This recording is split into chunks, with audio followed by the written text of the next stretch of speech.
तो वो जो 40 स्टूडेंट अभी टारगेट किए गए हैं वो भी जो है डिपोर्ट कर दिए जाएंगे इसके बाद।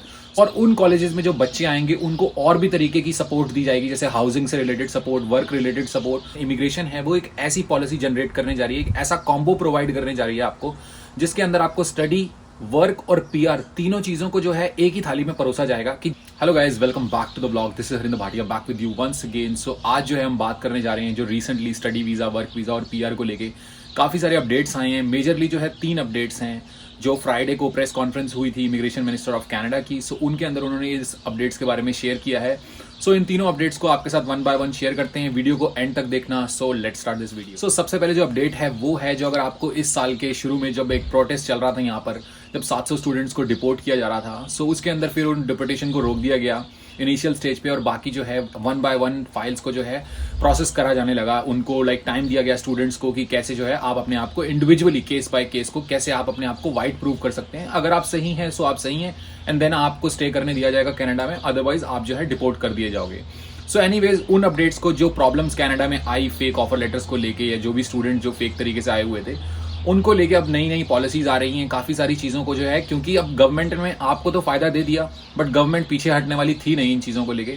सो अब हुआ ये है कि जो बॉर्डर सर्विसेज हैं उन्होंने एक टास्क फोर्स बनाई है।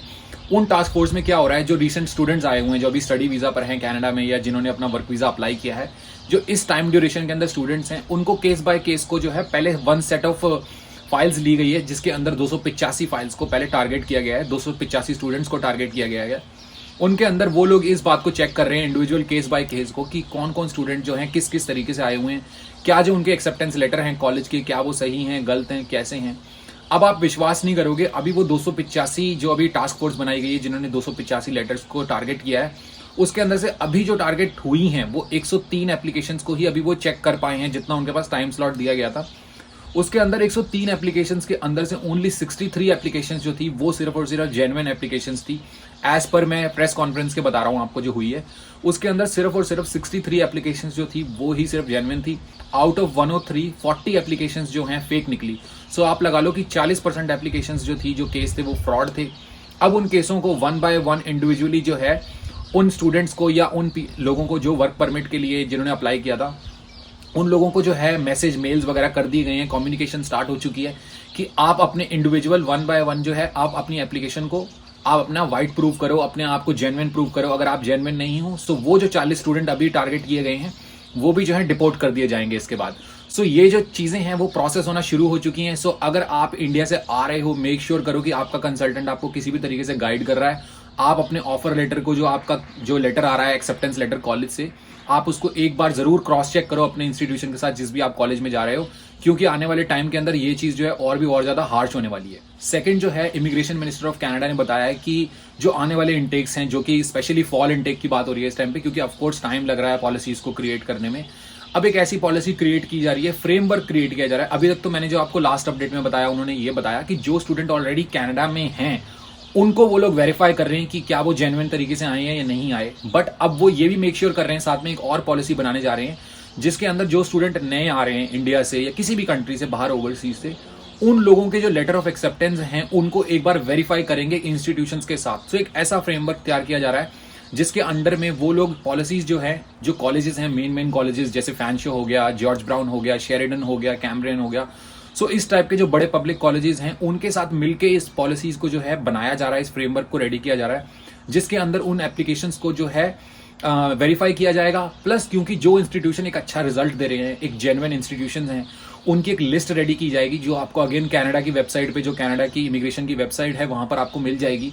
अभी नहीं है वो, क्योंकि वर्क इन प्रोग्रेस है ये काम, बट उन्होंने ये बता दिया है कि इस टाइप की एक लिस्ट आएगी जिसके अंदर आपको उन कॉलेजेस के नाम पता चलेंगे जो भी जेन्युइन कॉलेजेस हैं, और उन कॉलेजेस में जो बच्चे आएंगे उनको और भी तरीके की सपोर्ट दी जाएगी, जैसे हाउसिंग से related support, work related support, और भी एक्स्ट्रा कुछ सपोर्ट्स वगैरह दी जाएंगी। सो इसके अंदर जो सेकंड अपडेट के साथ में ही एक मेन पॉइंट है वो ये है कि इन्होंने ये बोला है कि फास्टर प्रोसेसिंग टाइम रहेगा, क्योंकि आपको रिसेंटली में पता ही है कि इंडिया ने 41 डिप्लोमेट्स को हटा दिया है कनाडा के, जो इंडिया में थे, अब सिर्फ 21 रह गए हैं।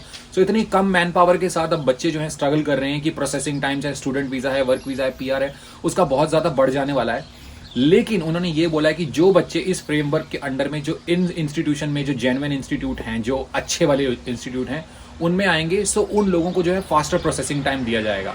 सो जो तीसरा और मेजर अपडेट है वो ये है कि कैनेडियन गवर्नमेंट, जो कैनेडियन इमिग्रेशन है, वो एक ऐसी पॉलिसी जनरेट करने जा रही है, एक ऐसा कॉम्बो प्रोवाइड करने जा रही है आपको, जिसके अंदर आपको स्टडी, वर्क और पीआर तीनों चीजों को जो है एक ही थाली में परोसा जाएगा। कि जब आप स्टडी पे आ रहे होगे, आपको पहले से ही पता रहेगा कि आपको कितने साल यहाँ पे काम करना है और कितने साल काम करने के बाद आपको जो है यहाँ पर पीआर मिलेगा।